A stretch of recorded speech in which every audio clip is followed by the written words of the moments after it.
Bab 851. Pada saat itu keadaan Luming sangat buruk. Seluruh tubuhnya dipenuhi rasa sakit yang luar biasa, sementara kepalanya terasa seperti akan terbelah. Seolah-olah jiwanya sedang terkoyak.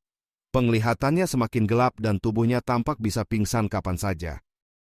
Dalam kesadarannya yang hampir hilang, Luming terus berusaha bertahan.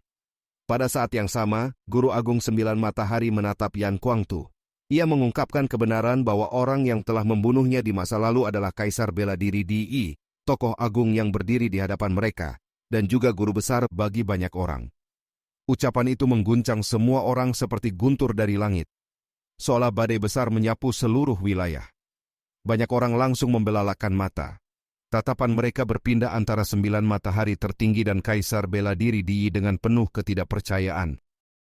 Ternyata Sembilan Matahari tertinggi pernah dibunuh oleh Kaisar Bela Diri Di hingga hanya tersisa secuil jiwa. Kenyataan itu membuat semua orang kebingungan. Sembilan Matahari tertinggi adalah dewa perang dari Istana Ilahi Surga Empyrean, orang terkuat di wilayah Tandus Timur. Ia telah bertarung demi Istana Ilahi Surga Empyrean dan menciptakan banyak jasa besar. Tidak seorang pun memahami mengapa Kaisar Bela Diri Di ingin membunuhnya. Yan Kuangtu juga sangat terkejut. Kemudian Guru Agung Sembilan Matahari mengungkapkan alasan sebenarnya. Kaisar Bela Diri Di membutuhkan garis keturunannya. Dengan membunuhnya, Kaisar Bela Diri Di dapat merebut garis keturunan tersebut untuk membantu mengembangkan tekniknya. Ucapan itu kembali mengejutkan semua orang. 6 penguasa agung lainnya tampak tenggelam dalam pikiran, sementara mata mereka berkilat. Namun Kaisar Bela Diri Di tetap berdiri dengan tangan di belakang punggung. Wajahnya tenang tanpa perubahan. Ia kemudian menyatakan bahwa pada masa lalu Jiu Yang pernah bersekongkol dengan Kaisar Mayat dari Sekte Mayat Langit dan mencoba membunuhnya. Karena itulah ia terpaksa menyerang dan membunuh Jiu Yang. Pernyataan itu kembali membuat semua orang terkejut. Jika memang demikian, maka di masa lalu Sembilan Matahari tertinggi telah berkhianat dan mencoba membunuh Kaisar Bela Diri Di bersama Kaisar Mayat. Kebenaran di balik kejadian masa lalu menjadi semakin kabur. Guru Agung Sembilan Matahari tiba-tiba tertawa keras. Ia menyatakan bahwa Di memang ahli di jalan kekaisaran, mampu bersekongkol dari belakang dan bahkan membalikkan hitam dan putih. Ia mengakui bahwa dirinya benar-benar buta di masa lalu hingga pernah mengakui orang seperti itu sebagai guru. Ucapan itu membuat kepala keluarga Jiang dan beberapa tokoh lain marah besar. Mereka memandang Sembilan Matahari tertinggi dengan permusuhan yang mendalam, dan menyatakan bahwa tindakan menentang penguasa Istana Ilahi Surga Empyrean adalah dosa yang pantas dibalas dengan kematian. Namun Guru Agung Jiu Yang hanya mencibir dan tidak berusaha menjelaskan lebih jauh. Ia memahami bahwa semua penjelasan tidak akan berguna. Hal itu sepenuhnya karena kekuatan. Kaisar Bela Diri Di adalah penguasa jalur kekaisaran. Ia berdiri di puncak kekuasaan dan mengendalikan seluruh Istana Ilahi Surga Empyrean. Kekuatannya begitu besar hingga tak tertandingi. Bahkan jika Sembilan Matahari tertinggi mengeluarkan bukti yang tidak terbantahkan bahwa ia dibunuh demi merebut garis keturunannya, orang-orang tetap tidak akan meninggalkan Di. Tidak seorang pun akan mengkhianati penguasa seperti itu demi seorang yang hanya tersisa secuil jiwa.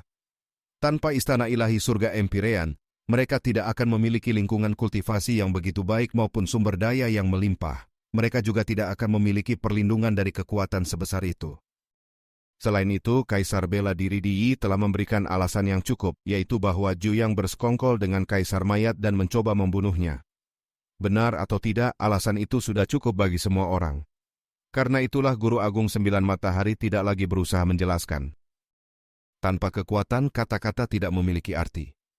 Kaisar Bela Diri Di kemudian menyatakan bahwa Jiu Yang kini hanya tersisa secuil jiwa dan tidak mungkin melawannya lagi. Ia memerintahkan agar Jiu Yang menyerah. Namun Guru Agung Sembilan Matahari hanya tersenyum. Ia lalu menatap Yan Kuangtu dan menanyakan apakah muridnya itu percaya kepadanya atau kepada Di. Tanpa ragu sedikit pun, Yan Kuangtu menyatakan kepercayaannya kepada gurunya. Jawaban itu membuat Guru Agung Sembilan Matahari tertawa puas. Ia merasa tidak salah menilai muridnya. Ia kemudian memutuskan untuk menahan Di agar Yan Kuangtu dapat membawa Luming pergi dari tempat itu. Yan Kuangtu tidak ingin meninggalkan gurunya dan berharap mereka bisa pergi bersama. Namun Guru Agung Sembilan Matahari telah mengambil keputusan.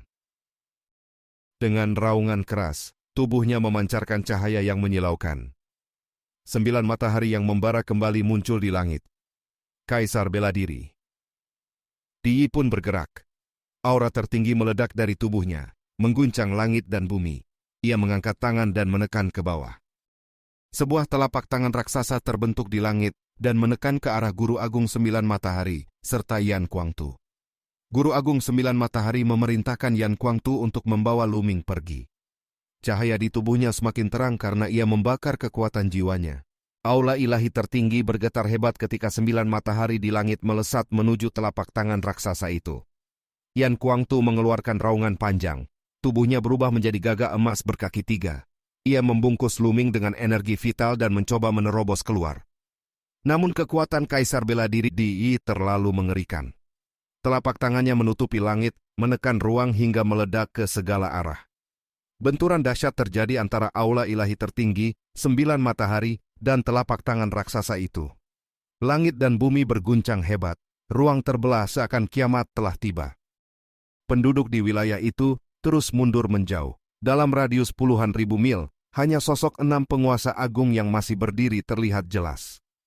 Yan Kuangtu memuntahkan pedang api emas yang menembus langit, namun serangan itu tetap terhalang. Sebuah telapak tangan raksasa muncul di hadapannya dan menghantam api emas tersebut. Tubuh Yan Kuangtu bergetar hebat hingga terpaksa mundur. Meskipun Luming berada dalam perlindungan Yan Kuangtu, ia tetap terkena dampak benturan tersebut. Rasa sakit di tubuhnya semakin parah dan penglihatannya semakin gelap. Sementara itu Guru Agung 9 Matahari terus mengerahkan kekuatannya. Cahaya dari 9 matahari di langit menjadi semakin terang hingga menutupi matahari asli. Cahaya pada tubuhnya menyala seperti api yang membakar. Yan Kuangtu meraung penuh keputusasaan. Jika gurunya terus membakar jiwanya seperti itu, bahkan secuil jiwa yang tersisa pun bisa lenyap selamanya. Kaisar bela diri di Yi memandang dengan tatapan dingin. Ia kembali mengayunkan telapak tangannya, menciptakan jejak telapak tangan yang lebih mengerikan. Benturan besar kembali terjadi. Aula ilahi tertinggi bergetar hebat ketika menghantam telapak tangan tersebut. Pada benturan terakhir, salah satu sudut aula ilahi meledak dan serpihan batu berterbangan ke segala arah. Tubuh Guru Agung 9 Matahari bergetar keras. Di sisi lain, gagak emas menjulang ke langit. Ia menampar udara dan api ilahi gagak emas berubah menjadi pancaran pedang yang cemerlang. Namun cahaya pedang itu akhirnya hancur, dan gagak emas bergetar, lalu jatuh dari langit. Pada saat itu dunia di mata Luming semakin gelap. Ia sempat melihat pertempuran dahsyat di langit dan taman kuno yang berdiri di tengah gelombang laut. Setelah itu penglihatannya benar-benar tenggelam dalam kegelapan tanpa batas. Luka-lukanya terlalu berat. Ledakan 2 cakra emas dari garis keturunan 9 naga telah melukai tubuhnya sendiri dengan sangat parah. Ia juga telah memaksa mengendalikan kuali ilahi 9 naga untuk melawan para penguasa tertinggi, bahkan sempat bertukar serangan dengan Kaisar bela diri di Yi. Semua itu membuat lukanya semakin parah. Pada akhirnya tubuhnya tidak mampu menahan beban tersebut lagi. Kesadaran Luming sepenuhnya menghilang. Dalam pikiran terakhirnya, ia teringat kepada putrinya dan merasa dirinya masih terlalu lemah hingga tidak mampu membawanya pergi. Luming pun jatuh ke dalam koma. Sementara itu pertempuran di langit justru semakin ganas. Guru Agung 9 Matahari bersama Yan Kuangtu terus berusaha menerobos keluar sambil membawa Luming pergi dari tempat itu.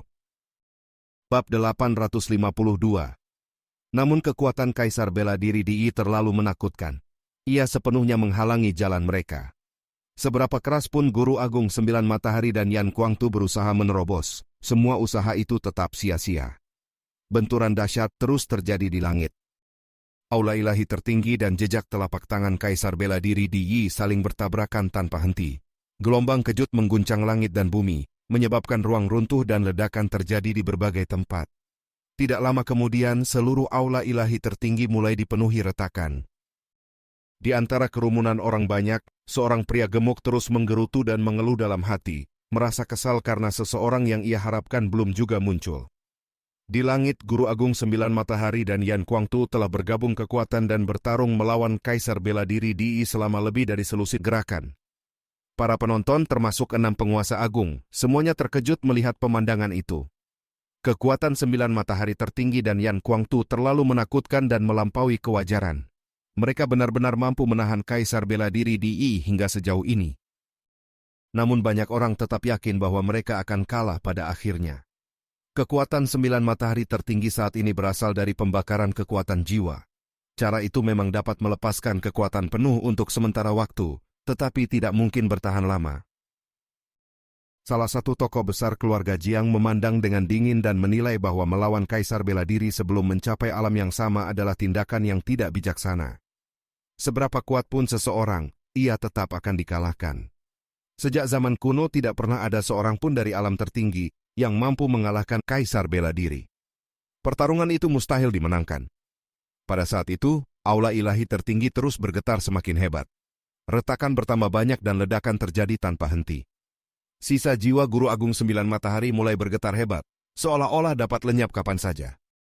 Yan Kuangtu menggertakkan giginya. Ia melindungi Lu Ming sambil mencoba menerobos ke depan dengan seluruh kekuatannya. Namun tubuhnya gemetar hebat, darah terus mengalir dari mulut gagak emas yang ia wujudkan. Situasi menjadi semakin berbahaya. Di tengah kerumunan, pria gemuk itu akhirnya tidak bisa menahan diri lagi. Ia memaki dengan kesal dan memutuskan untuk mengambil risiko besar. Dengan tekad bulat, ia menerobos keluar dari kerumunan dan berlari menuju medan pertempuran para penguasa tertinggi dan kaisar bela diri. Orang-orang di sekitarnya langsung terkejut melihat tindakannya. Banyak yang mengira pria gemuk itu telah kehilangan akal. Berani menerobos ke dalam pertempuran antara penguasa tertinggi dan kaisar bela diri sama saja dengan mencari kematian. Bahkan jika hanya tersentuh sedikit energi sisa dari pertarungan itu, tubuhnya bisa langsung hancur menjadi abu. Namun tatapan pria gemuk itu sangat tajam. Dalam hatinya ia memikirkan seseorang yang selama ini sengaja bersembunyi dari kekacauan ini. Ia berharap dengan tindakannya yang nekat, orang itu akhirnya akan muncul. Pria gemuk itu terus berlari menuju medan perang. Banyak tatapan tertuju kepadanya. Para penguasa tertinggi hanya memandang dengan dingin tanpa menghentikannya. Di mata mereka, manusia seperti itu tidak lebih dari semut yang sedang mencari kematian. Begitu ia mendekati medan perang, ia pasti akan mati. Ketika pria gemuk itu semakin mendekati medan pertempuran, gelombang kekuatan yang mengerikan menyapu kehampaan. Kemanapun energi itu lewat, ruang langsung runtuh. Retakan ruang yang gelap dan ganas terbentuk dan menyapu menuju pria gemuk itu. Pada saat kritis itu, ruang di belakang pria gemuk tiba-tiba terbelah. Dari dalam retakan ruang tersebut, sebuah kapak raksasa menebas keluar. Tebasan kapak itu langsung menghancurkan retakan ruang yang mendekat. Kapak tersebut tidak berhenti dan terus menebas ke arah Kaisar Bela Diri Di. Wajah Kaisar Bela Diri Di langsung berubah serius. Ia mengayunkan telapak tangannya, memancarkan cahaya pedang yang mengejutkan. Cahaya pedang itu bertabrakan dengan kapak raksasa. Benturan tersebut seperti membelah langit dan bumi. Cahaya yang sangat terang menyinari seluruh wilayah. Sementara ruang runtuh tanpa henti dan energi yang tak terhitung jumlahnya mengalir ke dalam kehampaan. Akhirnya cahaya pedang dan kapak raksasa saling meniadakan dan menghilang bersamaan. Pemandangan itu membuat banyak orang tercengang. Siapa orang yang mampu bertarung langsung melawan Kaisar Bela Diri Di? Pada saat itu sebuah sosok tinggi melangkah keluar dari retakan ruang di belakang pria gemuk. Orang itu adalah seorang pria tua dengan janggut putih yang berantakan. Tubuhnya sangat gemuk, hampir seperti versi tua dari Kong Jin. Ia berdiri di samping pria gemuk itu sambil memancarkan aura yang menakutkan dan agung.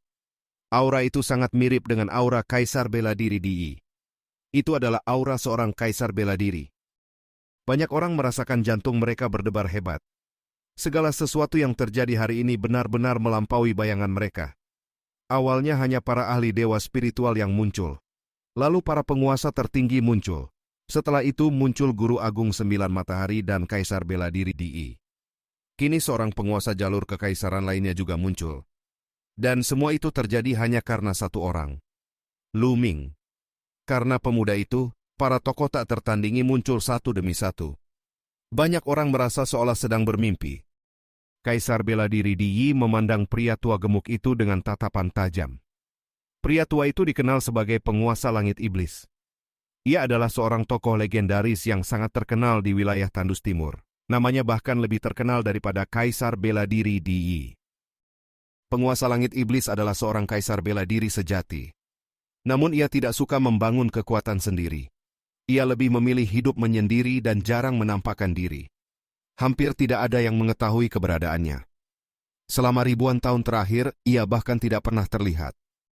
Banyak orang mengira bahwa ia telah mencapai akhir umurnya dan telah meninggal. Selama ribuan tahun, hampir semua orang di wilayah Tandus Timur percaya bahwa penguasa langit iblis telah mati.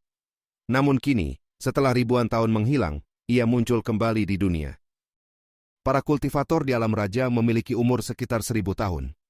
Di alam lautan roh, umur seseorang dapat mencapai 2000 tahun.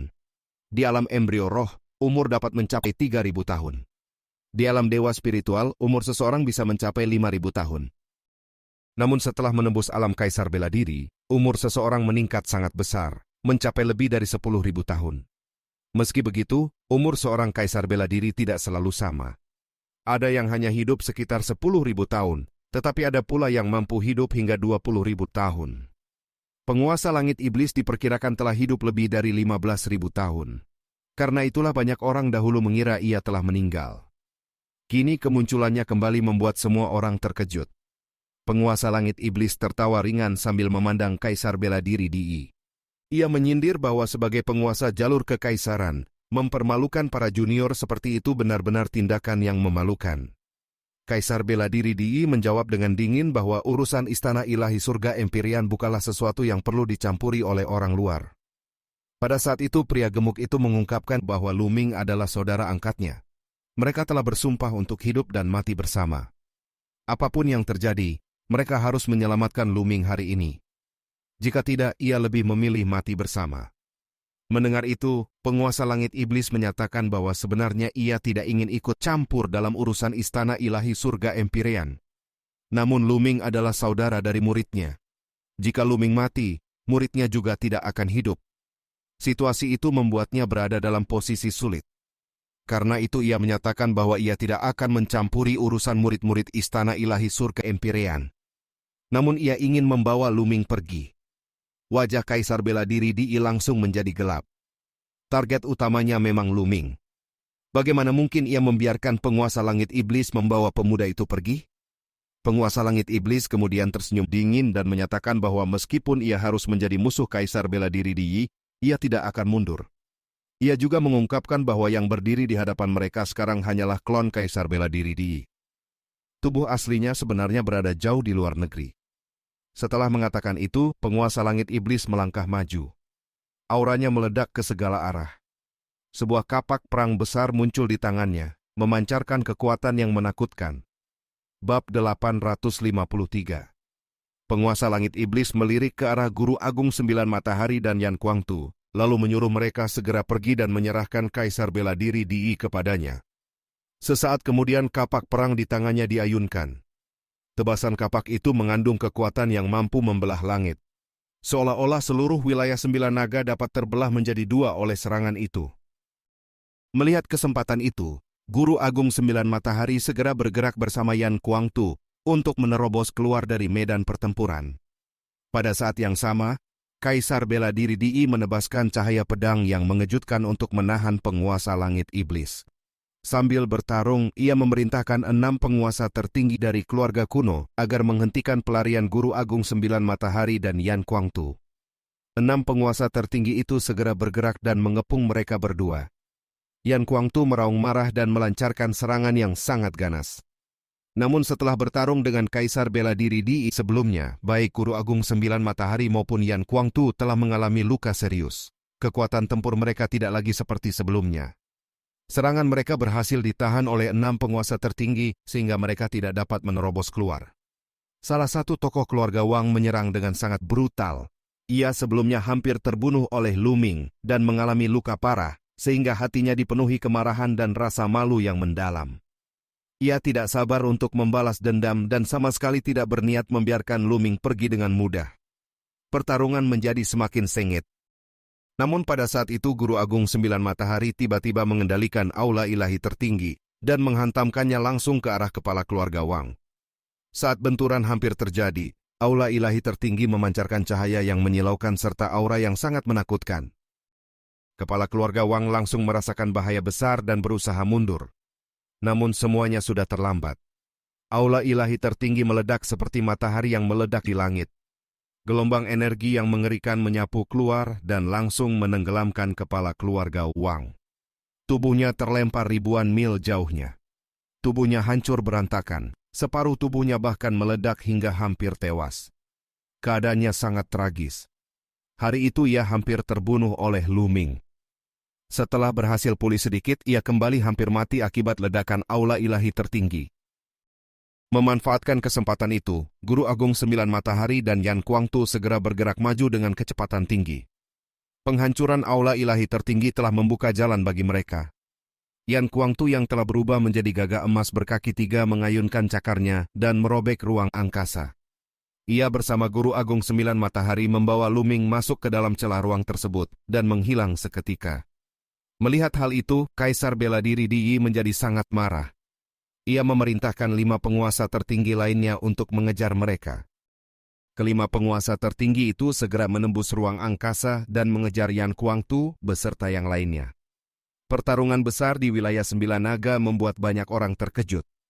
Meskipun Guru Agung Sembilan Matahari dan Yan Kuangtu berhasil melarikan diri bersama Lu Ming, pertempuran antara dua ahli jalur kekaisaran masih berlangsung di langit. Pertempuran hari itu ditakdirkan akan mengguncang seluruh wilayah Tandus Timur. Nama Lu Ming juga pasti akan menarik perhatian semua orang di wilayah tersebut. 3 hari kemudian, di sebuah puncak gunung di wilayah barat Sembilan Naga, 2 sosok terlihat berada di sana. Salah satu dari mereka duduk bersila, sementara sosok lainnya terus menepuk tubuhnya dan menyalurkan energi sejati ke dalam tubuh orang yang duduk itu. Setelah beberapa saat, orang kedua akhirnya menghentikan tindakannya. 2 sosok itu adalah Lu Ming dan Yan Kuangtu. Lu Ming duduk bersila, sedangkan Yan Kuangtu sedang mengobati luka-lukanya. Setelah hampir 3 hari perjalanan, mereka akhirnya berhasil melepaskan diri dari pengejaran 5 kepala keluarga kuno. Kini Yan Kuangtu memusatkan perhatian untuk menyembuhkan luka Lu Ming. Pada saat itu cahaya muncul di antara alis Lu Ming. Sebuah manik hitam terbang keluar dari tubuhnya. Dari dalam manik itu sisa jiwa Guru Agung Sembilan Matahari perlahan keluar. Namun keadaan jiwa itu sangat lemah, seolah-olah bisa menghilang kapan saja. Guru Agung Sembilan Matahari kemudian menanyakan kondisi Lu Ming. Yan Kuangtu menjelaskan bahwa luka Lu Ming sangat parah. Namun setelah mendapatkan perawatan, keadaannya sudah jauh lebih baik dan ia seharusnya segera sadar. Tidak lama kemudian tubuh Lu Ming bergetar. Ia memuntahkan seteguk darah lalu perlahan membuka matanya. Saat kesadarannya kembali, ia memandang sekeliling dengan kebingungan. Tempat itu sangat tenang dan tidak menunjukkan tanda-tanda pertempuran. Padahal dalam ingatannya terakhir, ia masih berada di wilayah Sembilan Naga saat Guru Agung Sembilan Matahari dan Yan Kuangtu bertarung melawan Kaisar Bela Diri Di Yi. Setelah beberapa saat, ia melihat Yan Kuangtu dan sisa jiwa Guru Agung Sembilan Matahari. Melihat mereka berdua membuat hati Lu Ming sangat lega. Pertempuran besar itu terjadi karena dirinya, dan ia khawatir kedua orang itu akan mengalami sesuatu yang buruk. Kini setelah melihat mereka masih selamat, kekhawatiran di hatinya akhirnya menghilang. Lu Ming kemudian mengetahui bahwa dirinya telah tidak sadarkan diri selama 3 hari. Ia juga menyadari bahwa tempat ini sudah jauh dari wilayah Sembilan Naga. Mereka bahkan hampir keluar dari wilayah kekuasaan Istana Ilahi Surga Empyrean. Yan Kuangtu menjelaskan bahwa pelarian mereka kali ini berhasil berkat bantuan penguasa langit iblis. Jika bukan karena bantuan tokoh legendaris itu, mereka tidak mungkin dapat melarikan diri dari Kaisar Bela Diri Di Yi. Mendengar hal itu Lu Ming sangat terkejut.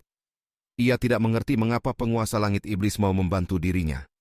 Namun Guru Agung Sembilan Matahari menjelaskan bahwa penguasa langit iblis datang karena muridnya adalah saudara Lu Ming. Mendengar penjelasan itu, Lu Ming menjadi semakin bingung.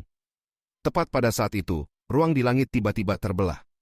Yan Kuangtu menyatakan bahwa kemungkinan besar penguasa langit iblis telah datang. Benar saja. Beberapa sosok keluar dari celah ruang tersebut. Salah satu dari mereka adalah penguasa langit iblis. Di sampingnya berdiri 2 orang muda, seorang pria dan seorang wanita. Lu Ming langsung mengenali mereka. Mereka adalah pria gemuk dan Ruan Tingting. Melihat mereka berdua membuat Lu Ming sangat gembira. Pria gemuk itu segera mendekat dengan wajah penuh senyum. Barulah Lu Ming menyadari bahwa saudara yang dimaksud ternyata adalah pria gemuk itu. Ia sama sekali tidak menyangka bahwa guru pria gemuk tersebut adalah penguasa langit iblis yang legendaris. Yan Kuangtu dan Guru Agung Sembilan Matahari kemudian maju untuk menyampaikan rasa terima kasih kepada penguasa langit iblis atas bantuan yang telah diberikan. Luming juga maju dan menyampaikan rasa terima kasihnya. Namun penguasa langit iblis hanya mengibaskan tangannya dengan santai. Menurutnya, jika bukan karena muridnya yang keras kepala, ia sebenarnya tidak akan repot-repot ikut campur dan menyinggung kaisar bela diri Di. Pada saat itu pria gemuk itu justru memandang gurunya dengan santai dan menanyakan apakah gurunya takut kepada kaisar bela diri Di. Ucapan itu membuat guru agung 9 matahari, Yan Kuangtu, Luming, dan Ruan Tingting hampir tidak percaya dengan apa yang mereka dengar. Pria gemuk itu benar-benar berani menyebut gurunya yang merupakan kaisar bela diri legendaris dengan panggilan orang tua keras kepala. Bab 854. Penguasa langit iblis tampak sangat kesal. Janggutnya bergetar sementara matanya melotot tajam. Ia memarahi muridnya yang gemuk dengan nada kesal. Ia menyatakan bahwa dirinya sama sekali tidak takut kepada kaisar bela diri Di. Ketika ia dahulu mengembara di dunia, bahkan leluhur dari generasi jauh muridnya itu pun belum lahir. Namun menurutnya yang sebenarnya ia hindari bukanlah ketakutan, melainkan masalah yang tidak perlu. Pria gemuk itu tetap memandang gurunya dengan ekspresi curiga. Melihat itu, aura penguasa langit iblis sedikit melemah. Ia kemudian menjelaskan bahwa Di memang sangat berbakat dan memiliki kultivasi yang sangat dalam. Kali ini mereka beruntung karena yang muncul hanyalah avatar Di. Tubuh asli Di kemungkinan besar sedang berkultivasi di wilayah luar lautan yang sangat jauh. Jika tubuh asli itu yang datang, bahkan dirinya mungkin tidak mampu menahannya. Guru Agung 9 Matahari dan Yan Kuangtu mengangguk setuju. Mereka sangat memahami betapa kuatnya kaisar bela diri Di. Jika tidak kuat, bagaimana mungkin ia mampu mendirikan istana ilahi surga Empyrean di wilayah Tandus Timur dan bahkan bersaing dengan lembah iblis langit. Perlu diketahui bahwa sekte mayat langit bahkan belum ada ketika istana ilahi surga Empyrean pertama kali berdiri. Pada masa itu terdapat sekte jimat amulet serta berbagai kekuatan penguasa lain yang harus bersatu agar dapat melawan lembah iblis langit. Namun kini, hanya dengan kekuatan istana ilahi surga Empyrean saja sudah cukup untuk menandingi lembah iblis langit. Hal itu menunjukkan betapa kuatnya Di. Penguasa langit iblis kemudian menyatakan bahwa setelah pertempuran ini, tubuh asli Di kemungkinan besar akan kembali dari wilayah luar lautan. Namun tempat yang cocok bagi seorang ahli nomor 1 untuk berkultivasi pasti sangat jauh dari benua hutan suci. Oleh karena itu ia tidak akan bisa kembali dalam waktu singkat. Tetapi ketika ia kembali nanti, ia pasti akan berusaha keras untuk menemukan Luming. Karena itu ia bertanya tentang rencana mereka selanjutnya. Guru Agung 9 Matahari kemudian menjelaskan bahwa mereka berencana pergi ke sekte jimat amulet agar Luming dapat mempersiapkan diri untuk pertempuran takdir. Mendengar itu, penguasa langit iblis mengangguk setuju. Gunung Liangyi milik sekte jimat amulet merupakan tempat yang sangat kuat. Bahkan jika tubuh asli Di datang, tempat itu tidak mudah dihancurkan. Bagi mereka itu adalah tempat perlindungan yang sangat baik. Namun ekspresi Luming sedikit berubah. Ia teringat kepada orang tuanya yang masih berada di wilayah kekuasaan istana ilahi surga Empyrean. Melihat kekhawatiran itu, penguasa langit iblis menjelaskan bahwa murid gemuknya telah menceritakan semua keadaan Luming kepadanya. Kebetulan tempat tinggalnya berada tidak jauh dari kampung halaman Luming di wilayah Tandus Timur. Ia menyatakan bahwa ia akan menjaga orang tua Luming.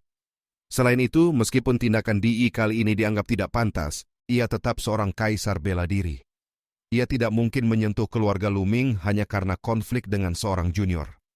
Jika seorang ahli jalur kekaisaran tidak mampu menghadapi seorang kultivator muda dari alam lautan spiritual dan malah menggunakan keluarganya sebagai ancaman, maka martabatnya akan hancur di seluruh benua timur. Karena itu, Di tidak akan melakukan hal semacam itu. Mendengar penjelasan itu, Luming sangat gembira. Ia segera menyampaikan rasa terima kasihnya kepada penguasa langit iblis. Penguasa langit iblis hanya melambaikan tangannya dengan santai. Menurutnya bantuan kecil seperti itu tidak perlu dibesar-besarkan. Ia melakukannya juga demi murid gemuknya. Namun sebenarnya ia juga memiliki rencana lain di dalam hatinya. Menurutnya Luming adalah pemuda yang luar biasa. Seorang kultivator biasa akan gemetar ketika menghadapi ahli jalur kekaisaran. Bahkan berdiri tegak saja sudah sangat sulit, apalagi berani menyerang. Di bawah aura yang begitu menekan, sebagian besar orang bahkan tidak mampu mengumpulkan semangat bertarung. Namun Luming yang hanya berada di alam lautan spiritual justru berani melawan arus dan menyerang kaisar bela diri. Keberanian dan tekad seperti itu sangat jarang terlihat. Jika suatu hari Luming mampu melampaui Di, maka masa depannya akan benar-benar tak terbatas. Di sisi lain, usia penguasa langit iblis sendiri sudah tidak banyak tersisa. Jika ia dapat menjalin hubungan baik dengan Luming sejak sekarang, maka di masa depan muridnya yang gemuk dapat memperoleh bantuan dari kekuatan Luming. Ia sebenarnya sedang merencanakan masa depan muridnya itu. Setelah itu, penguasa langit iblis menoleh kepada Guru Agung Sembilan Matahari dan menanyakan sesuatu yang telah lama membuatnya penasaran. Ia ingin mengetahui mengapa Di dahulu ingin membunuh Guru Agung Sembilan Matahari, serta mengapa sekarang ia begitu bersikeras menangkap Luming. Yan Kuangtu, pria gemuk dan Ruan Tingting juga menatap Guru Agung Sembilan Matahari dengan penuh rasa ingin tahu. Guru Agung Sembilan Matahari kemudian menjelaskan seluruh kejadian yang terjadi di masa lalu.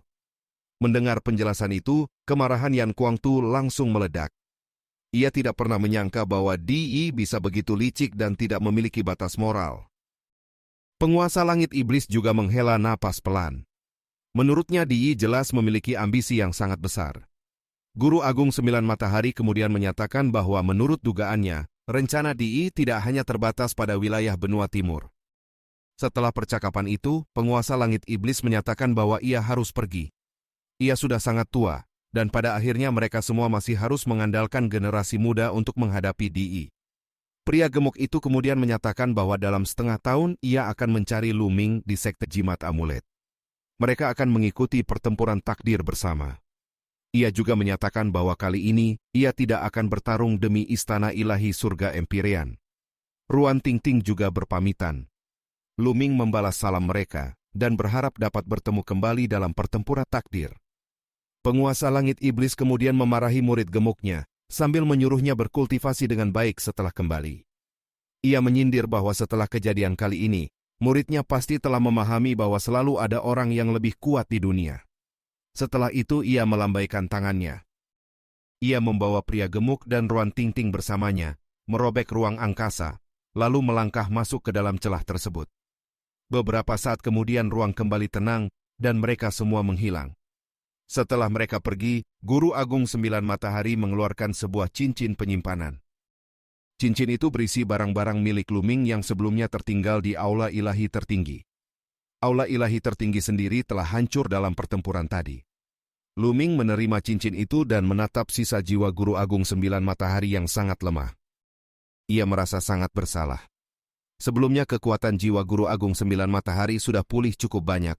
Namun setelah pertempuran kali ini justru menjadi jauh lebih lemah. Semua itu terjadi karena dirinya. Namun Guru Agung Sembilan Matahari tampaknya memahami pikiran Luming. Ia menjelaskan bahwa sebenarnya pertempuran kali ini justru membawa beberapa keuntungan bagi mereka. Luming merasa terkejut mendengar hal itu. Guru Agung Sembilan Matahari kemudian menjelaskan. Ketika Luming menggunakan garis keturunan Sembilan Naga, para penguasa keluarga kuno langsung muncul.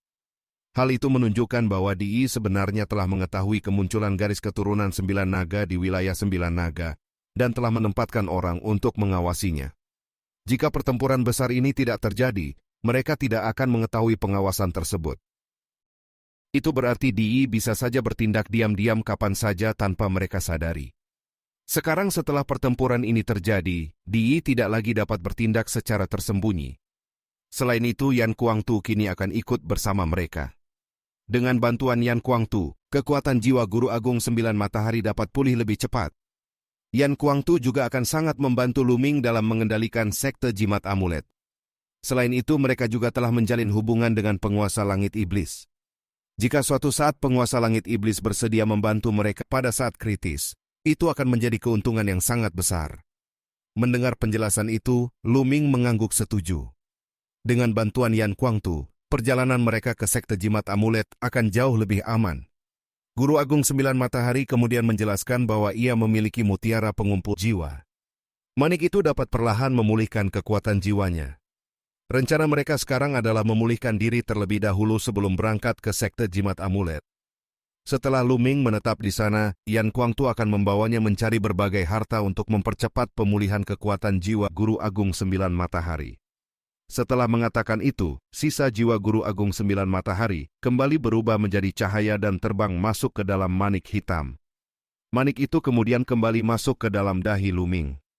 Bab 855. Yan Kuangtu mengajak Lu Ming meninggalkan tempat itu dan mencari lokasi yang aman untuk memulihkan diri.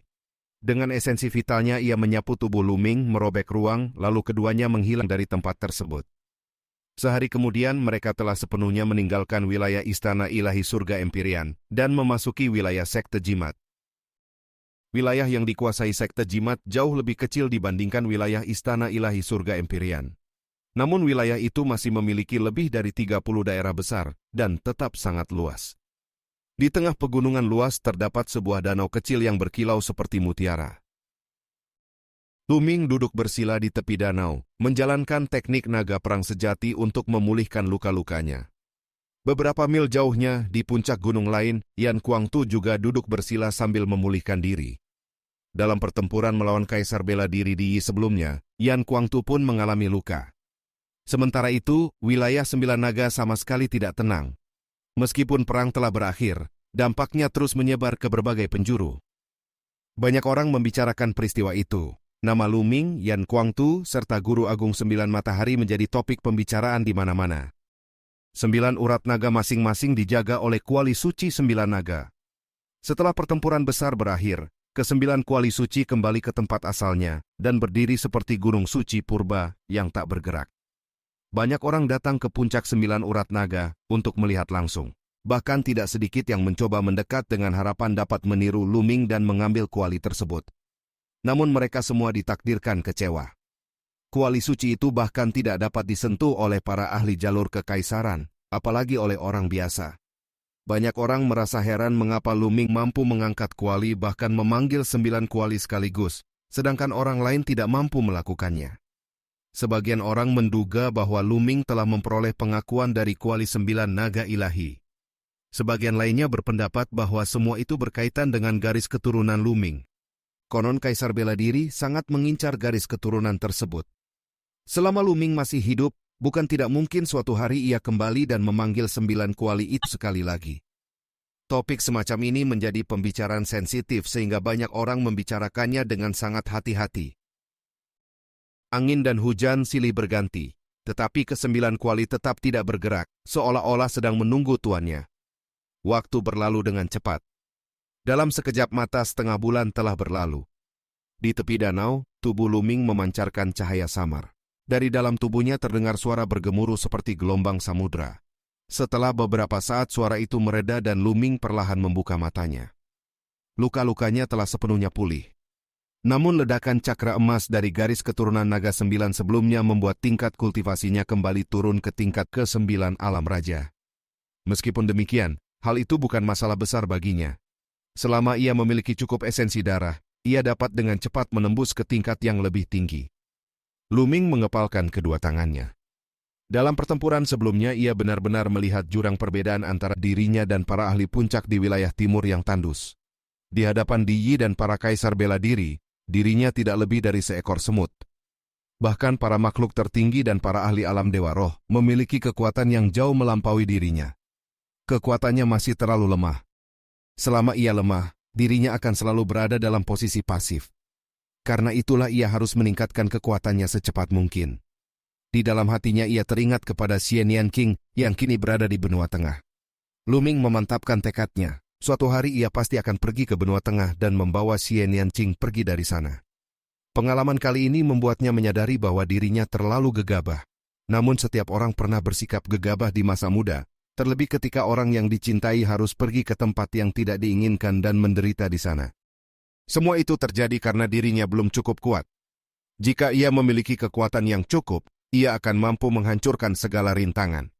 Tidak seorang pun akan mampu menghentikannya. Ini adalah kedua kalinya dalam hidup Lu Ming memiliki keinginan yang begitu kuat untuk mendapatkan kekuatan. Yang pertama adalah ketika Lu Yao merampas garis keturunannya dan ingin mengambil alih keluarga Lu. Pada saat itu ia sangat mendambakan kekuatan agar dapat mengalahkan Lu Yao, merebut kembali keluarga Lu, mengendalikan nasibnya sendiri, dan melindungi Li Ping dari penindasan. Kini keinginannya kembali membara. Dengan kekuatan ia dapat membawa Xian Yanqing pergi, menantang Kaisar Bela Diri Di Yi, serta melindungi keluarga dan sahabatnya. Setelah beberapa saat, Lu Ming menarik napas panjang untuk menenangkan pikirannya. Pikirannya kemudian teringat kepada makhluk kecil bernama Dandan. Dalam pertempuran besar di Sembilan Naga sebelumnya, Dandan telah melarikan diri dan tidak diketahui kemana perginya. Namun Lu Ming merasa bahwa makhluk licik itu seharusnya baik-baik saja. Tidak lama kemudian Yan Kuangtu muncul di sampingnya. Melihat keadaan Lu Ming yang telah pulih, keduanya segera bersiap menuju Gunung Liangyi, markas besar sekte jimat. Yan Kuangtu telah memberitahu pemimpin sekte tersebut sebelumnya karena mereka adalah sahabat lama. Dengan kekuatan Yan Kuangtu, ruang kembali terkoyak dan mereka berdua melintasinya. Setengah hari kemudian sebuah pegunungan raksasa muncul di hadapan mereka. Meskipun masih berjarak puluhan mil di udara, Lu Ming sudah dapat merasakan kemegahan Gunung Liangyi. Gunung Liangyi merupakan markas utama sekte jimat. Tempat itu terbentuk dari dua rangkaian pegunungan raksasa. Kedua pegunungan tersebut saling melilit seperti ikan yin dan yang, membentuk pola taiji yang sempurna. Dari kejauhan saja Lu Ming sudah merasakan tekanan besar yang memancar dari tempat itu. Tekanan itu menekan kesadarannya hingga api energi mental di dalam lautan kesadarannya bergetar. Dua rangkaian pegunungan itu secara alami membentuk susunan besar. Dengan tambahan formasi prasasti yang tak terhitung jumlahnya, tempat tersebut menjadi benteng pertahanan yang konon bahkan tidak dapat ditembus oleh Kaisar Bela Diri. Lu Ming merasakan adanya formasi pembunuh yang sangat menakutkan di sekitar Gunung Yin Yang. Jika ada musuh kuat yang mendekat, formasi itu pasti akan langsung melancarkan serangan mematikan. Selama bertahun-tahun yang tak terhitung, sekte jimat telah mengukir berbagai susunan prasasti mengerikan di tempat itu. Meskipun saat ini sekte tersebut tidak memiliki kaisar bela diri, mereka tetap menjadi salah satu dari 4 kekuatan penguasa besar. Bahkan Di Yi dan para kaisar bela diri lainnya tidak dapat berbuat banyak terhadap mereka. Saat Lu Ming dan Yan Kuangtu mendekat, ruang di depan mereka tiba-tiba bergetar. Ruang itu retak dan sesosok pria melangkah keluar. Ia adalah pria paruh baya berjanggut panjang yang mengenakan jubah taiji. Wajahnya tampak seperti seorang bijak dengan tatapan mata penuh kebijaksanaan. Setelah muncul, pria itu menatap Yan Kuangtu dan Lu Ming. Orang tersebut tidak lain adalah Bai Shijin, pemimpin sekte jimat sekaligus kenalan lama Yan Kuangtu. Tatapan Bai Shijin kemudian tertuju pada Lu Ming dengan rasa ingin tahu yang jelas. Ia telah mendengar bahwa pertempuran besar di wilayah Sembilan Naga dipicu oleh Lu Ming, bahkan sampai membuat Kaisar Bela Diri Di Yi turun tangan secara langsung. Rasa ingin tahunya terhadap pemuda itu pun semakin besar. Bab 856. Yan Kuangtu segera menghentikan pembicaraan Bai Shijin dan menegaskan bahwa mereka sebaiknya membicarakan urusan yang lebih penting terlebih dahulu. Bai Shijin awalnya mengira Yan Kuangtu dan Lu Ming datang untuk mencari perlindungan pada sekte jimat. Ia bahkan berpendapat bahwa bergabung dengan Lembah Iblis Langit atau sekte mayat surgawi akan menjadi pilihan yang lebih baik, karena kedua kekuatan besar itu memiliki kemampuan lebih besar untuk melawan Istana Dewa Langit Kaisar dan Di Yi. Namun Yan Kuangtu langsung menyatakan tujuan sebenarnya dengan sangat lugas. Ia datang bukan untuk meminta perlindungan, melainkan untuk membantu Lu Ming mengambil alih sekte jimat. Ucapan itu membuat Bai Shijin terkejut. Aura kuat segera memancar dari tubuhnya dan tatapannya menjadi dingin. Ia menganggap pernyataan itu sebagai lelucon yang sama sekali tidak pantas. Yan Kuangtu menegaskan bahwa itu bukan lelucon. Ia kemudian mengungkapkan fakta bahwa Lu Ming adalah pewaris senior Lian Chang. Kabar itu membuat Bai Shijin benar-benar kehilangan kendali atas emosinya. Ia hampir berteriak ketika mendengarnya. Lian Chang telah menghilang selama 3.000 tahun, sehingga ia tidak percaya ada orang yang pernah bertemu dengannya. Ia menanyai Lu Ming dengan penuh kecurigaan, mempertanyakan bagaimana mungkin seorang pemuda seperti Lu Ming bisa bertemu dengan Grandmaster Lian Chang. Lu Ming kemudian melangkah maju dan mengangkat tangannya. Sebuah diagram susunan muncul di tangannya. Diagram itu dibuka dan memancarkan aura kuat yang memenuhi udara di sekitarnya.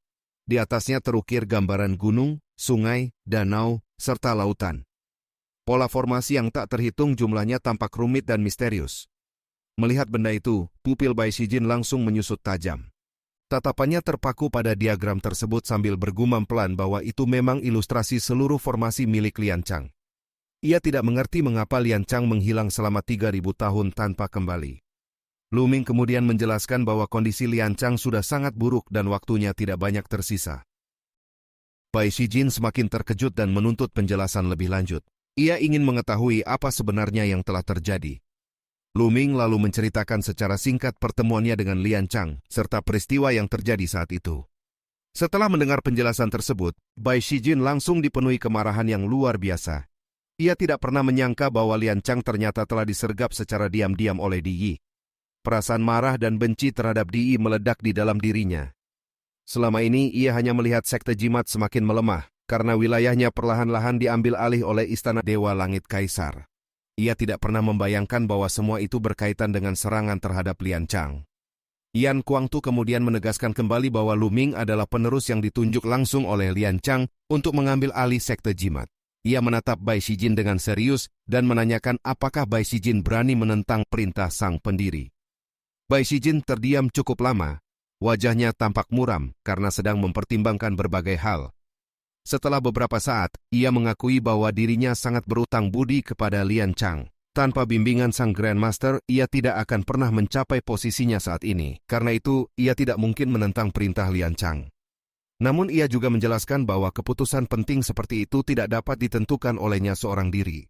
Di dalam sekte jimat masih ada banyak tetua lain. Selain itu, ada pula pihak dari sekte boneka yang memiliki pengaruh besar. Mereka mungkin tidak akan menyetujui keputusan tersebut. Karena itu, bagi seorang pemuda seperti Lu Ming, mengambil alih sekte jimat hanya dengan mengandalkan ilustrasi jutaan formasi akan menjadi hal yang sangat sulit.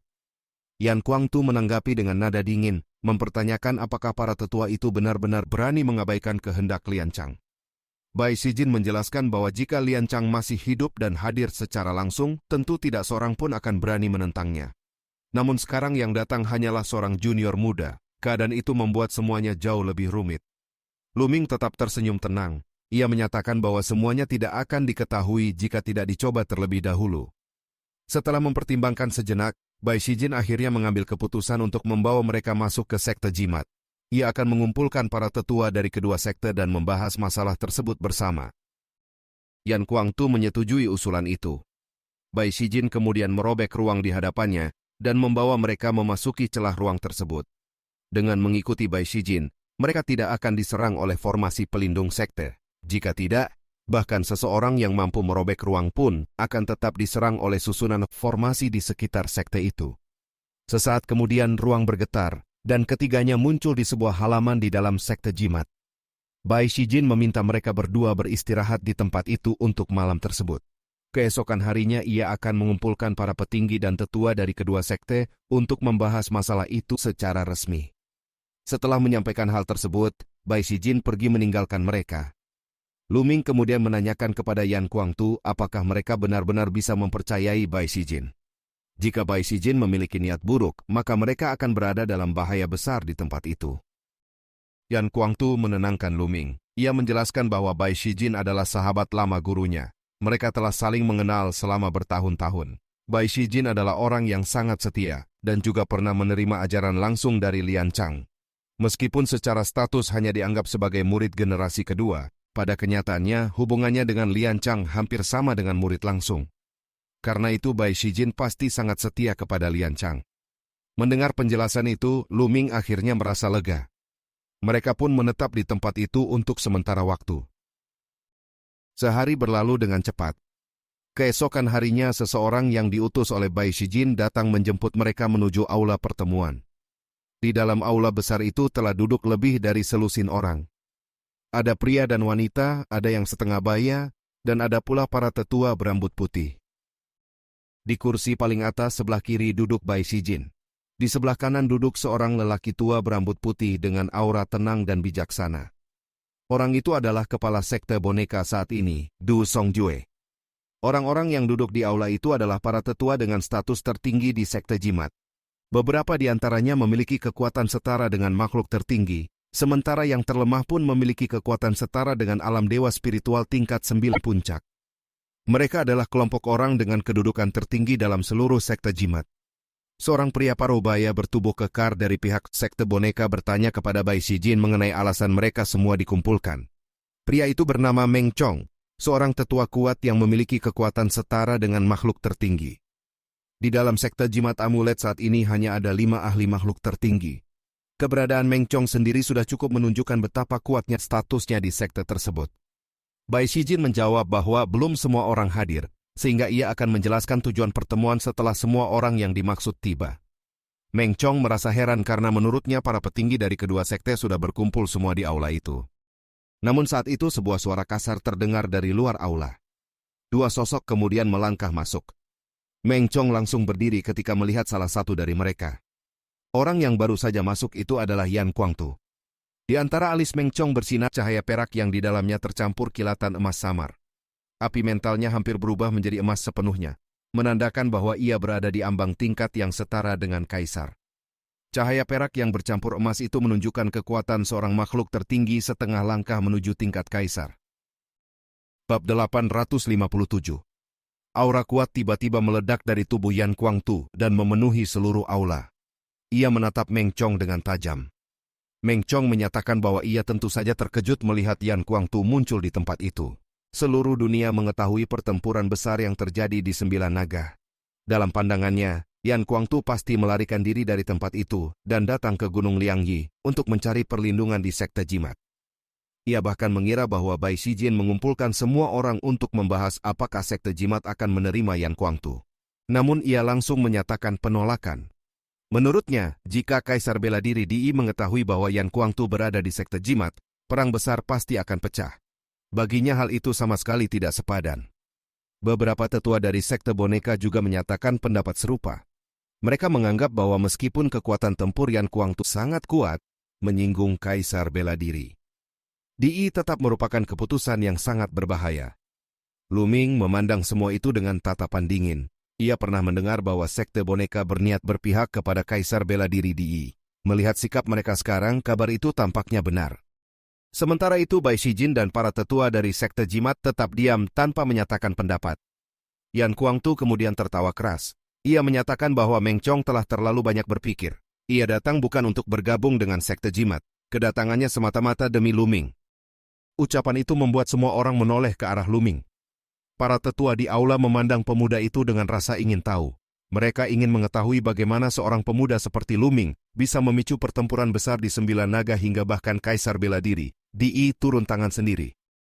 Meng Chong memandang Lu Ming dengan tatapan meremehkan. Ia menyatakan bahwa pertempuran di Sembilan Naga memang terjadi karena pemuda itu. Ia mengira Yan Kuangtu ingin Sekte Jimat melindungi Lu Ming. Menurutnya, hal itu sama sekali tidak mungkin.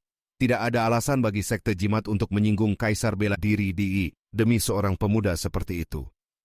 Ia bahkan menyarankan Yan Kuangtu segera pergi karena tidak ada yang perlu dibicarakan. Yan Kuangtu kemudian menyatakan bahwa Lu Ming datang bukan untuk bergabung dengan Sekte Jimat, melainkan untuk memimpin sekte tersebut. Aula besar itu tiba-tiba menjadi sunyi. Para tetua Sekte Jimat tercengang dan memandang Yan Kuangtu serta Lu Ming dengan tatapan bingung.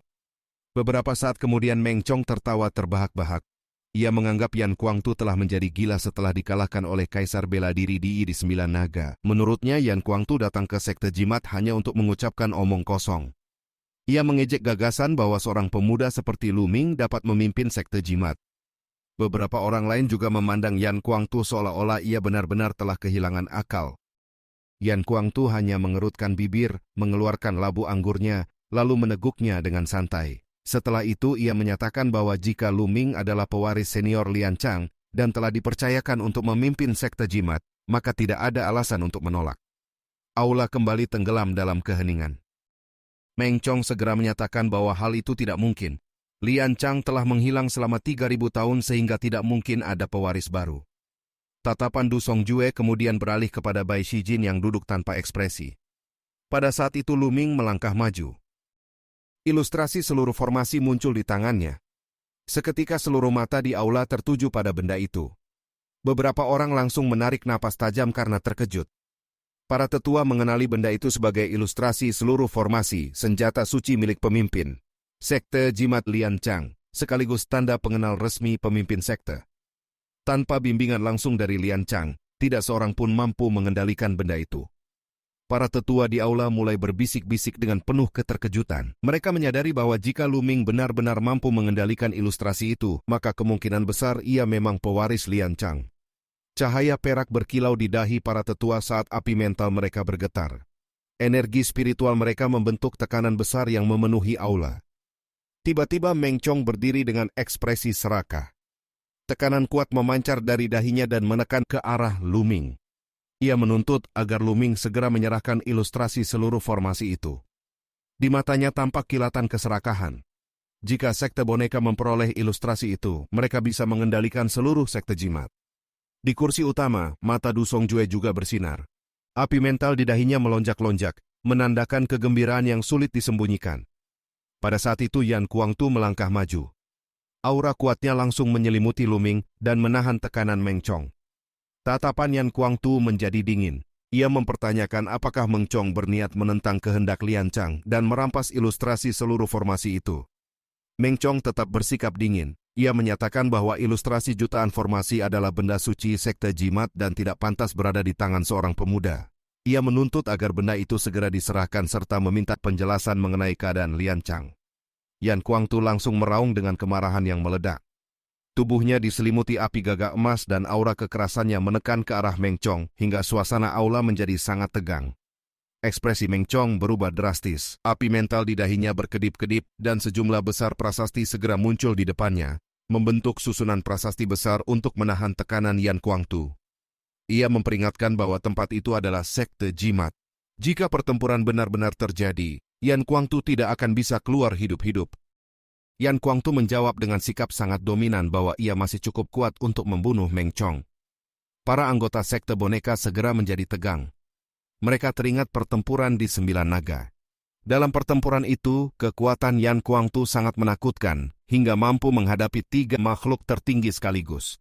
Jika benar-benar bertarung melawannya, mereka pasti harus membayar harga yang sangat mahal. Pada saat suasana semakin memanas, Du Songjue akhirnya tertawa dan mencoba meredakan ketegangan. Ia mengingatkan bahwa mereka semua adalah kenalan lama sehingga tidak perlu bersikap begitu tegang. Ia mengusulkan agar semua orang duduk dan berbicara dengan tenang. Meng Chong mendengus dingin lalu duduk kembali. Yan Kuangtu juga menarik kembali auranya sambil terkekeh pelan. Luming tetap diam sepanjang waktu. Di dalam hatinya ia hanya bisa menghela napas. Sejak awal ia sudah memahami bahwa menguasai sekte jimat hanya dengan mengandalkan ilustrasi 10.000 formasi tidak akan menjadi hal yang mudah. Saat ini saja Yan Kuangtu berada di sisinya. Jika ia datang sendirian, kemungkinan besar sekte jimat sudah membunuhnya dan merebut ilustrasi jutaan formasi tanpa memberi kesempatan untuk berbicara. Inilah kekuatan. Hanya dengan kekuatan seseorang memiliki hak untuk bernegosiasi. Bai Shijin akhirnya membuka suara. Ia menyatakan bahwa Luming memang telah mewarisi warisan Lian Chang.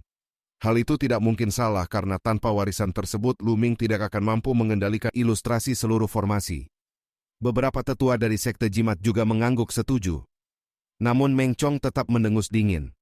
Menurutnya, meskipun Luming benar-benar pewaris Lian Chang, tetap tidak masuk akal membiarkan seorang pemuda memimpin sekte jimat. Terlebih lagi Luming telah menyinggung Kaisar Bela Diri Di Yi.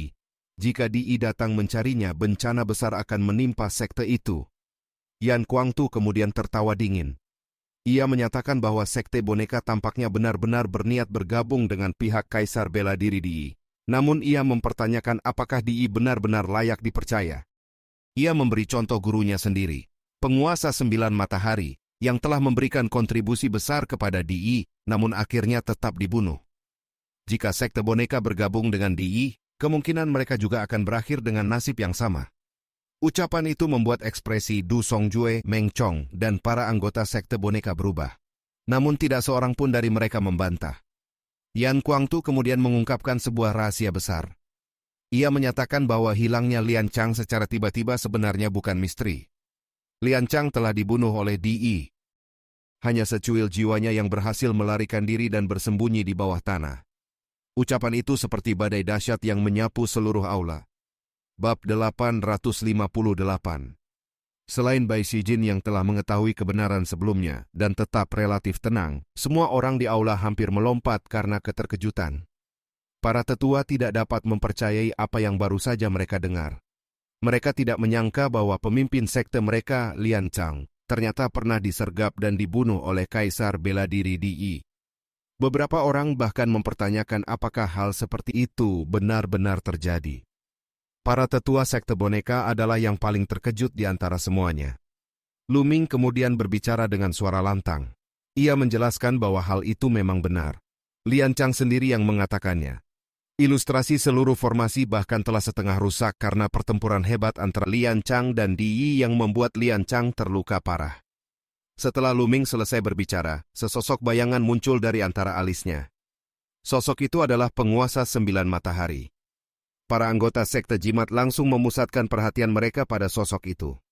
Banyak di antara mereka merupakan kenalan lama penguasa 9 matahari. Penguasa 9 matahari kemudian menyatakan bahwa semua yang dikatakan Lu Ming adalah benar.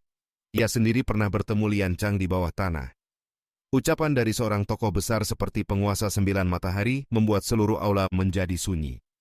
Du Songjue tampak terpukul. Ia bergumam pelan mengenai gurunya yang ternyata dibunuh oleh Kaisar Bela Diri Di Yi. Du Songjue adalah murid langsung Lian Chang, sehingga kabar ini mengguncang hatinya dengan sangat dalam. Yan Kuangtu kemudian mencibir dingin. Ia mengingatkan bahwa jika para murid sekte jimat mengetahui pemimpin sekte mereka telah dibunuh oleh Kaisar Bela Diri Di Yi sementara beberapa petinggi sekte ingin bergabung dengan Di Yi, maka para murid itu pasti akan sangat marah. Wajah Meng Chong dan para tetua sekte boneka berubah muram. Jika kebenaran itu diketahui oleh para murid sekte, kemungkinan besar banyak di antara mereka akan memberontak. Di Yi adalah musuh bebuyutan yang telah melukai Lian Chang dan merampas wilayah sekte jimat. Tidak mungkin sekte itu benar-benar dapat bergantung padanya. Selain itu, jika mereka benar-benar bergabung dengan Di Yi sendiri pasti akan tetap waspada terhadap mereka. Jelas bahwa jalan tersebut tidak mungkin ditempuh.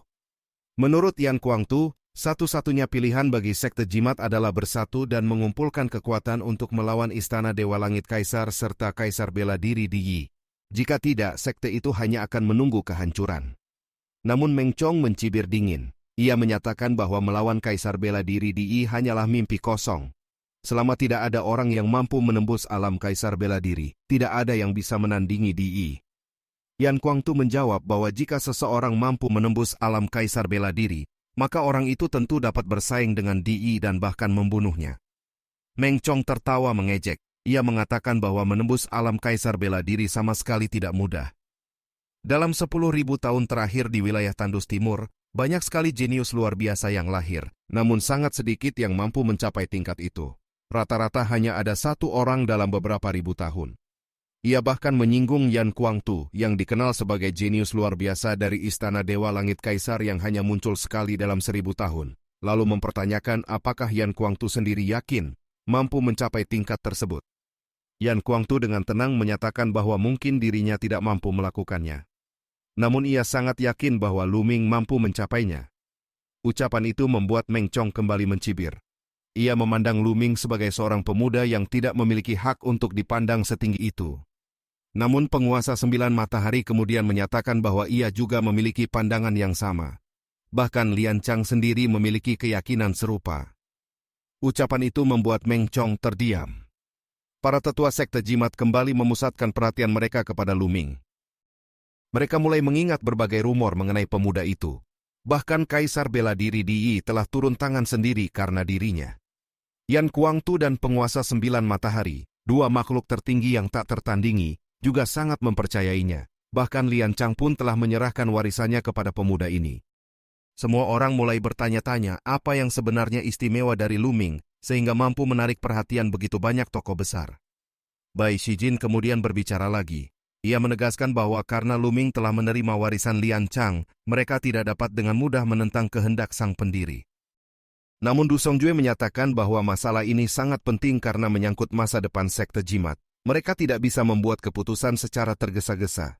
Menurutnya, kecuali Lu Ming mampu membuktikan bahwa dirinya benar-benar layak, mereka tidak bisa mengambil risiko sebesar itu. Meng Chong juga menyatakan pendapat yang sama. Ia mengatakan bahwa meskipun Lu Ming memiliki bakat bela diri yang luar biasa, memimpin sekte jimat tidak cukup hanya dengan kekuatan bela diri. Ia meminta Lu Ming menunjukkan cincin spiritualnya. Lu Ming tersenyum tipis. Ia tahu bahwa sikap para tetua sekte boneka mulai melunak. Ini merupakan awal yang baik. Lu Ming kemudian melangkah maju dan memberi hormat kepada para tetua. Pada saat yang sama cahaya muncul di antara alisnya dan 6 cincin spiritual muncul di atas kepalanya. 6 warna yang berbeda tampak jelas. Merah, jingga, kuning, hijau, sian, dan biru. Aula kembali terdiam. Semua orang membuka mata dan mulut mereka lebar-lebar. Mereka memandang Lu Ming dengan ekspresi tidak percaya, sambil menatap cincin spiritual yang melayang di atas kepalanya. Beberapa tetua bahkan hampir tidak mampu menahan keterkejutan mereka. Kelima tingkat pertama semuanya telah mencapai kesempurnaan sempurna. Hal seperti itu hampir tidak pernah terjadi. Meng Chong membuka mulutnya lebar-lebar seperti orang yang baru saja menelan sesuatu yang menjijikan. Para tetua sekte jimat segera berdiskusi dengan penuh keterkejutan. Dalam ingatan mereka, hanya Lian Chang yang pernah mencapai kesempurnaan pada 5 tingkat pertama seperti ini. Bahkan pada tingkat ke-6, Lian Chang dahulu menyalakan 9 lampu pikiran. Melihat bakat Lu Ming sekarang, mereka merasa bahwa pemuda ini memiliki kemungkinan untuk mencapai ketinggian yang sama dengan Lian Chang. Bai Shijin sendiri juga tertegun. Sejak awal ia mendukung Lu Ming terutama karena warisan Lian Chang. Baginya, siapapun yang menerima warisan Lian Chang layak didukung. Namun ia sama sekali tidak menyangka bahwa bakat Lu Ming dalam ilmu prasasti ternyata begitu menakutkan. Dalam 10.000 tahun terakhir di sekte jimat, tidak ada seorang pun yang mampu mencapai tingkat seperti ini selain Lian Chang.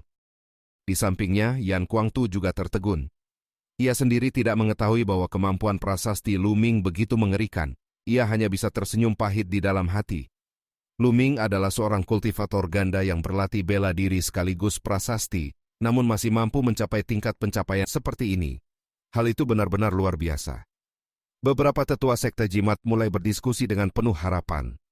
Mereka merasa bahwa mungkin saja Lu Ming dapat menghidupkan kembali kejayaan sekte jimat di masa depan. Namun beberapa lainnya masih merasa sulit memastikan hal itu. Tu Songjue kemudian memandang Bai Shijin dan menyatakan bahwa masalah ini terlalu penting, sehingga mereka harus mendiskusikannya terlebih dahulu. Bai Shijin mengangguk setuju. Ia kemudian meminta Lu Ming, Yan Kuangtu, dan yang lainnya menunggu di luar aula sementara para tetua membahas keputusan mereka. Lu Ming memberi hormat dan keluar dari aula bersama Yan Kuangtu. Penguasa 9 matahari kemudian mengatakan bahwa segalanya hampir mencapai tahap akhir. Namun kemungkinan besar sekte jimat tidak akan langsung menyerahkan kepemimpinan kepada Lu Ming. Mereka kemungkinan akan menguji Lu Ming terlebih dahulu. Lu Ming hanya tersenyum penuh percaya diri. Mereka kemudian menunggu dengan tenang di luar aula. Waktu berlalu selama sekitar 3 jam sebelum akhirnya seseorang memanggil mereka kembali masuk.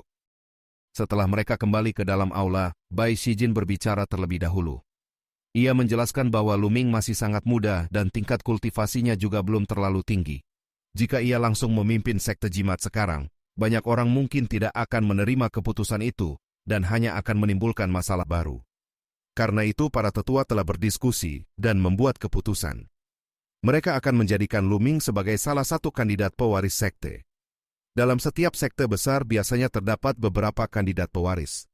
Mereka semua merupakan jenius luar biasa yang akan saling bersaing. Hanya orang yang paling menonjol pada akhirnya yang akan menjadi pewaris sejati dan memimpin sekte tersebut di masa depan. Bab 859. Lu Ming menangkupkan kedua tangannya sebagai tanda hormat kepada para tetua. Menjadi kandidat pewaris sekte sudah merupakan hal yang sangat sulit. Terlebih lagi ia baru saja tiba di sekte jimat. Jika bukan karena dukungan Yan Kuangtu serta pengaruh penguasa 9 matahari, para petinggi sekte mungkin tidak akan mencapai kesepakatan, dan Lu Ming tidak akan memiliki kesempatan untuk menunjukkan kemampuannya. Bagi Lu Ming, mendapatkan posisi sebagai kandidat pewaris sekte hanyalah langkah pertama. Setelah itu, ia harus memperjuangkannya sendiri. Du Songjue dan para tetua lainnya mengangguk pelan. Sikap Lu Ming yang tidak sombong dan tetap tenang membuat mereka cukup puas.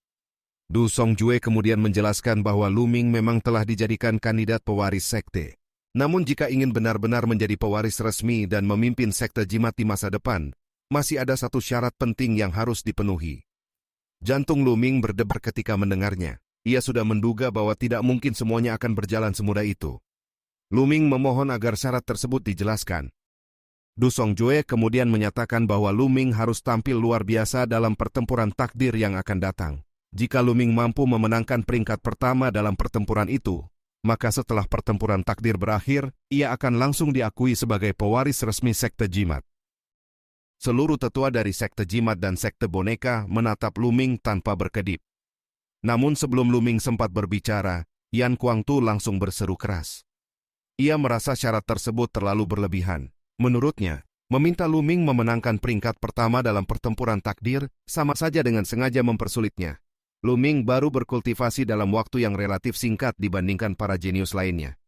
100 orang teratas dalam daftar 1000 jenius adalah para monster sejati, terutama 10 besar yang kekuatannya sangat menakutkan. Selain itu, setiap zaman selalu melahirkan banyak jenius baru yang belum pernah dikenal sebelumnya. Tidak seorang pun mengetahui seberapa kuat mereka sebenarnya. Bahkan jika hanya memperhitungkan umat manusia saja, sudah sangat sulit untuk merebut peringkat pertama. Belum lagi ras iblis langit yang memiliki banyak keturunan dengan garis keturunan kuat. Dalam keadaan seperti itu, memenangkan peringkat pertama hampir merupakan hal yang mustahil. Namun Meng Chong menyatakan bahwa meskipun syarat itu sulit, menembus alam kaisar bela diri jauh lebih sulit lagi. Menurutnya, alam kaisar bela diri hanya muncul sekali dalam beberapa ribu tahun di wilayah Tandus Timur. Selama ribuan tahun terakhir, banyak jenius besar yang lahir, tetapi hanya segelintir yang mampu mencapai tingkat tersebut. Meskipun generasi ini dianggap sebagai zaman keemasan yang dipenuhi para jenius, kemungkinan hanya sedikit orang yang kelak dapat menembus alam kaisar bela diri. Karena itu Luming harus mampu menekan seluruh generasi ini. Hanya dengan menjadi yang terkuat di zamannya, ia memiliki peluang untuk menembus alam kaisar bela diri di masa depan, dan memiliki kesempatan melawan, bahkan mengalahkan kaisar bela diri, Di. Mendengar penjelasan itu, Yan Kuangtu terdiam. Ia memahami bahwa perkataan Meng Chong memang masuk akal. Pada saat itulah suara jelas terdengar dari tengah aula. Luming menyatakan persetujuannya. Semua orang langsung menatapnya. Luming berdiri tegak di tengah aula dengan tatapan penuh keyakinan. Dalam hatinya ia telah mengambil keputusan. Menjadi peringkat pertama dalam pertempuran takdir adalah sesuatu yang harus ia capai. Seperti yang dikatakan Meng Chong, jika ia bahkan tidak mampu menaklukkan generasi ini, bagaimana mungkin ia dapat menghadapi kaisar bela diri Di? Seseorang yang mencapai alam kaisar bela diri selalu menjadi legenda. Dan Luming ingin menciptakan legendanya sendiri. Meskipun ia tahu jalan itu sangat sulit, justru tekanan seperti itulah yang memberinya semangat. Du Songjue kemudian berdiri dan menyatakan bahwa kesepakatan telah tercapai. Jika Luming benar-benar mampu meraih peringkat pertama dalam pertempuran takdir, maka hal itu akan membawa keberuntungan besar bagi sekte jimat. Pada saat itu ia berjanji tidak akan menarik kembali kata-katanya dan akan sepenuhnya mendukung Luming menjadi pemimpin sekte. Siapapun yang ingin menghalanginya harus melewati dirinya terlebih dahulu. Pada masa lalu sekte boneka memang pernah mempertimbangkan untuk bergabung dengan kaisar bela diri Di karena takut sekte jimat akan dihancurkan. Mereka hanya ingin meninggalkan keturunan agar sekte mereka tidak benar-benar punah. Namun sekarang situasinya telah berubah. Bai Shijin juga menyatakan dukungannya. Ia menegaskan bahwa jika Luming benar-benar menjadi peringkat pertama dalam pertempuran takdir, maka tidak seorang pun di sekte jimat yang akan berani meragukan kelayakannya. Para tetua lainnya juga mengangguk setuju. Luming kemudian menyatakan dengan suara tegas bahwa ia pasti akan melakukannya. Setelah itu Bai Shijin mengingatkan satu hal penting. Untuk sementara waktu Luming sebaiknya tidak menggunakan nama aslinya. Jika kaisar bela diri Di mengetahui bahwa Luming berada di sekte jimat, kemungkinan besar akan muncul masalah besar. Karena itu Bai Shijin menyarankan agar Luming menggunakan nama samaran. Luming merenung sejenak sebelum akhirnya memilih nama Tianyun. Nama itu pernah ia gunakan sebelumnya di Kekaisaran Matahari Membara, dan hanya sedikit orang yang mengetahuinya. Du Songjue kemudian menyatakan bahwa pertemuan hari itu telah selesai. Dalam beberapa hari ke depan mereka akan mengumumkan kepada seluruh sekte bahwa Tianyun telah menjadi kandidat pewaris sekte.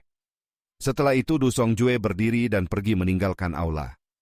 Meng Chong dan para tetua sekte boneka lainnya juga bangkit dan pergi. Para tetua sekte jimat kemudian meninggalkan aula satu persatu hingga akhirnya hanya tersisa Bai Shijin, Yan Kuangtu, dan Luming. Bai Shijin menyatakan bahwa mulai sekarang semuanya tergantung pada Luming. Dalam beberapa hari ke depan ia akan menerima token kandidat pewaris sekte. Setelah itu Luming akan memiliki hak untuk memasuki salah satu tempat kultivasi suci sekte jimat. Bai Shijin juga telah memberitahu muridnya untuk menyiapkan tempat tinggal baru bagi Luming. Luming menyampaikan rasa terima kasihnya. Ia benar-benar merasa berutang budi kepada Bai Shijin atas semua bantuan yang telah diberikan. Pada saat itu sebuah mutiara terbang keluar dari antara alis Luming. Itu adalah mutiara pengumpul jiwa milik penguasa 9 matahari. Mutiara itu terbang menuju Yan Kuangtu dan ditangkap olehnya. Yan Kuangtu menjelaskan bahwa mulai sekarang Luming dapat berkultivasi dengan tenang di sekte jimat. Ia sendiri akan membawa gurunya pergi untuk mencari berbagai harta langka, guna membantu memadatkan kembali kekuatan jiwa penguasa 9 matahari. Luming mengangguk dan berharap agar penguasa 9 matahari dapat segera pulih. Ketika mereka masih berbincang, seorang wanita muda memasuki aula. Wanita itu tampak berusia sekitar awal 20-an. Tubuhnya tinggi dan anggun, serta mengenakan gaun merah panjang yang membuatnya tampak sangat cantik. Wanita itu memberi hormat kepada Bai Shijin setelah melirik Luming dan Yan Kuangtu dengan rasa ingin tahu. Bai Shijin kemudian memperkenalkan Luming kepadanya. Wanita itu bernama Bai Chixue, murid termuda Bai Shijin. Bai Shijin menjelaskan bahwa Tianyun baru pertama kali datang ke sekte jimat dan akan berkultivasi di sana mulai sekarang. Ia meminta Bai Chixue untuk membantunya selama masa tersebut. Selain itu, Bai Shijin juga memutuskan bahwa Tianyun akan tinggal di kediaman Puncak Awan. Mendengar hal itu, Bai Chixue langsung menolak dengan keras. Ia mengatakan bahwa ia selalu tinggal sendirian di tempat itu dan tidak ingin orang lain tinggal bersamanya. Wajah Bai Shijin langsung menjadi serius. Ia menjelaskan bahwa kediaman Puncak Awan memiliki mata prasasti yang sangat cocok untuk memahami hukum prasasti. Tempat sebaik itu tidak mungkin dikuasai sendirian oleh Bai Chixue. Karena itu Tianyun harus tinggal di sana. Jika Bai Chixue tidak setuju, maka ia yang harus pindah dari tempat tersebut. Mendengar teguran itu, wajah Bai Chixue langsung pucat. Ia tidak berani membantah lagi, tetapi matanya mulai berkaca-kaca ketika menatap gurunya. Selama ini Bai Shijin selalu sangat menyayanginya. Namun hari itu ia justru dimarahi di depan orang asing, membuat hatinya merasa sangat tersinggung. Bai Shijin kemudian tersenyum kepada Luming dan menjelaskan bahwa Bai Chixue adalah murid termudanya yang terlalu dimanjakan sehingga kadang membuatnya malu. Ia berharap mereka berdua dapat rukun di masa depan. Luming memberi salam hormat kepada Bai Chixue. Namun Bai Chixue hanya mendengus dingin dan sama sekali tidak menanggapi salam tersebut. Bab 860. Bai Shijin melihat sikap Bai Chixue yang dingin lalu menegurnya. Ia memerintahkan agar Bai Chixue segera membawa Tianyun ke kediaman Puncak Awan dan sekaligus memperlihatkan lingkungan sekitarnya. Bai Chixue menghentakkan kakinya dengan kesal, lalu berbalik dan pergi tanpa menoleh kepada Luming. Luming hanya bisa menyentuh hidungnya dengan senyum pahit. Sebenarnya ia ingin menyarankan kepada Bai Shijin agar diaturkan tempat lain untuknya tinggal. Baginya tinggal sendirian akan jauh lebih tenang. Namun setelah dipikirkan kembali, kediaman Puncak Awan pasti merupakan tempat yang sangat istimewa sehingga Bai Shijin secara khusus mengaturnya untuk dirinya. Karena itu Luming tidak mengatakan apapun. Ia berpamitan kepada Yan Kuangtu dan Bai Shijin, lalu mengikuti Bai Chixue pergi. Setelah keduanya pergi, Yan Kuangtu memandang Bai Shijin dengan senyum tipis. Ia menyindir bahwa Bai Shijin benar-benar licik karena sengaja mengatur agar murid secantik itu tinggal bersama Luming. Bai Shijin terbatuk beberapa kali dengan wajah agak memerah. Ia menjelaskan bahwa Yan Kuangtu terlalu banyak berpikir. Ia hanya ingin muridnya belajar lebih banyak dari Luming yang merupakan seorang jenius. Adapun kemungkinan percikan perasaan di antara anak muda, semuanya tergantung pada takdir. Bai Shijin kemudian tertawa dengan agak canggung. Sementara itu, aula pertemuan berada tepat di tengah wilayah berbentuk yin dan yang. Luming mengikuti Bai Chixue keluar dari aula dan menuju ke arah bagian wilayah yin. Sepanjang perjalanan Bai Chixue terus cemberut dan tidak mengucapkan sepatah kata pun. Ia bahkan tidak menoleh kepada Luming saat terbang ke depan. Luming hanya bisa tersenyum pahit sambil terus mengikutinya. Gunung Liangi sangat luas dan menempati wilayah yang sangat besar. Di sana terdapat banyak sekali pegunungan, danau, serta tanah suci yang dipenuhi energi. Mereka berdua terbang menempuh jarak lebih dari 100.000 mil, melewati pegunungan dan sungai yang tak terhitung jumlahnya. Akhirnya mereka tiba di sebuah puncak gunung yang diselimuti awan dan kabut. Di puncak gunung itu berdiri sebuah halaman yang dibangun dengan sangat indah. Tempat itu adalah kediaman Puncak Awan. Begitu mendarat di puncak gunung, mata Luming langsung berbinar. Ia dapat merasakan api energi mental di dalam lautan kesadarannya berdenyut kuat. Di tempat ini, ia dapat dengan sangat mudah merasakan keberadaan hukum prasasti dan menyerap kekuatan prasasti untuk memperkuat api energi mentalnya. Luming diam-diam menghela napas kagum. Dunia ini benar-benar penuh dengan tempat-tempat menakjubkan. Beberapa tempat memiliki mata energi spiritual yang membuat energi spiritual menjadi sangat padat. Ada pula tempat yang memiliki mata Dao yang membantu seseorang memahami esensi langit dan bumi dengan lebih jelas. Namun di tempat ini terdapat mata prasasti yang memungkinkan seseorang merasakan hukum prasasti dengan mudah dan menyerap kekuatannya. Lu Ming segera memahami alasan Bai Shijin mengatur dirinya tinggal di sini. Bai Shijin jelas berharap agar kemampuannya meningkat lebih cepat sebelum pertempuran takdir dimulai. Bai Cixue membuka pintu halaman dan masuk, sementara Lu Ming mengikutinya dari belakang. Begitu memasuki halaman, Lu Ming melihat beberapa panggung kecil yang tersusun di dalamnya. Di atas panggung-panggung itu terdapat berbagai macam bahan. Sekilas pandang saja sudah cukup bagi Lu Ming untuk mengetahui bahwa semua bahan itu digunakan untuk membuat berbagai jimat dan gulungan prasasti. Jelas sekali bahwa Bai Cixue sering membuat jimat di tempat ini. Bai Cixue akhirnya berbicara untuk pertama kalinya. Ia menunjuk sebuah ruangan di sisi kiri halaman dan mengatakan bahwa ruangan itu akan menjadi tempat tinggal Lu Ming. Suara gadis itu jernih dan enak didengar. Lu Ming hanya mengangguk. Bai Cixue kemudian memperingatkan bahwa semua barang yang ada di halaman itu adalah bahan yang ia gunakan untuk membuat gulungan prasasti. Jika Lu Ming tidak mengerti, ia diminta untuk tidak menyentuhnya. Bai Cixue menatap Lu Ming dengan sikap agak waspada. Ia belum pernah melihat Lu Ming di sekte jimat sebelumnya. Di antara para jenius sekte itu juga tidak ada nama Lu Ming. Ia tidak tahu dari mana gurunya menemukan orang ini, hingga begitu dihargai, sampai diizinkan tinggal di kediaman puncak awan. Dalam pikirannya, jika Lu Ming bukan jenius dari sekte jimat, maka kemampuannya dalam dao prasasti pasti tidak terlalu hebat. Ia khawatir Lu Ming akan merusak bahan-bahan miliknya dan mengganggu kultivasinya. Lu Ming hanya mengangguk santai dan mengatakan bahwa ia tidak akan menyentuhnya. Ia tidak tertarik berdebat dengan seorang gadis muda. Setelah itu Lu Ming melihat sekeliling sebentar sebelum masuk ke dalam ruangan di sebelah kiri dan menutup pintunya. Di luar, Bai Cixue menatap pintu kamar Lu Ming dengan wajah kesal. Ia merasa sangat bebas ketika tinggal sendirian di tempat itu. Sekarang gurunya malah menyuruh seorang pria tinggal di sana. Ia mulai berpikir bagaimana caranya membuat orang itu pergi dengan sendirinya. Setelah memikirkannya sejenak, ia merasa telah menemukan cara. Ia akan pura-pura tidak mengetahui apapun jika Lu Ming menanyakan sesuatu. Ia juga akan mengabaikannya sepenuhnya. Dengan begitu, ia yakin Lu Ming tidak akan betah tinggal lama di sana. Memikirkan rencana itu membuat Bai Cixue merasa jauh lebih baik. Ia kemudian mulai kembali meneliti gulungan prasasti di halaman. Sementara itu di dalam ruangan, Lu Ming segera duduk bersila dan mulai berkultivasi. Ia langsung merasakan keajaiban tempat itu. Kesadarannya seolah menembus lapisan ruang dan langsung bersentuhan dengan hukum prasasti. Kekuatan prasasti di sekitarnya begitu jelas dan melimpah hingga dapat diserap dengan sangat mudah. Lu Ming segera memasuki keadaan meditasi mendalam. Aliran kekuatan prasasti terus-menerus mengalir ke dalam lautan kesadarannya dan diserap oleh api energi mentalnya. Api itu perlahan menjadi semakin kuat. Di dalam lautan kesadarannya, 4 lampu roh biru menyala terang. Keempatnya telah mencapai batasnya, dan hanya tinggal selangkah lagi untuk menyalakan lampu kelima. Lu Ming merasa sangat terkejut. Kecepatan penyerapan kekuatan prasasti di tempat ini puluhan kali lebih cepat dibandingkan tempat lain. Apalagi dengan teknik meditasi miliknya, hasilnya menjadi semakin luar biasa. Ia segera meningkatkan konsentrasinya dalam berkultivasi. Dalam sekejap mata, 1 hari 1 malam pun berlalu.